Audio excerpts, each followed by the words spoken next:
Prestige, automobile et collection, roulez élégance avec Crooner. Bonjour, je suis Alexandre Latcha, président du Riva Club de France pour Gentleman Driver sur Crooner Radio. C'est vrai que le Riva Club n'est pas un club d'automobile mais de canaux automobiles. Malgré tout, le Riva dans les années, je parle du Riva historique, dans les années 50, 60, 70 et début des années 80, était un canot automobile où une clientèle utilisait ça comme un véhicule de vacances sur l'eau avec des multiples usages. À la fois se promener, à la fois avoir toutes les activités d'été et nautiques, sportives, parce que c'est quand même un bateau très sportif. Alors là, on a un Riva en face de nous. Bon, il n'est pas dans son élément naturel, mais il est bien présenté.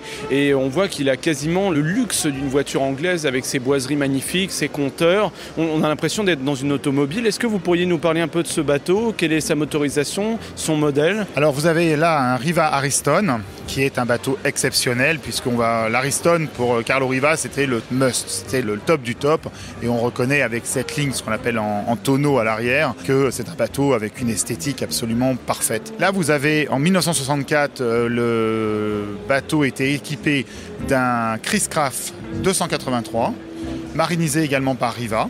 Et ce bateau faisait 185 chevaux. Combien de Riva aujourd'hui encore en circulation? Il y a eu à peu près 5000 bateaux de fabriqués, ce qui n'est pas énorme. Certaines séries ont disparu plus que d'autres. Je pense qu'on peut estimer qu'il y en a un peu plus de 50% encore en vie.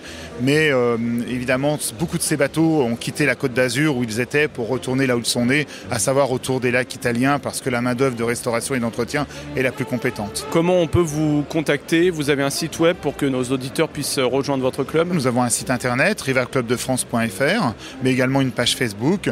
Et j'invite tous les propriétaires de Riva historique qui souhaitent soit le faire restaurer, soit avoir des informations pour sauver ou entretenir leur patrimoine, de nous contacter également par la page Facebook et venir nous voir à nos événements.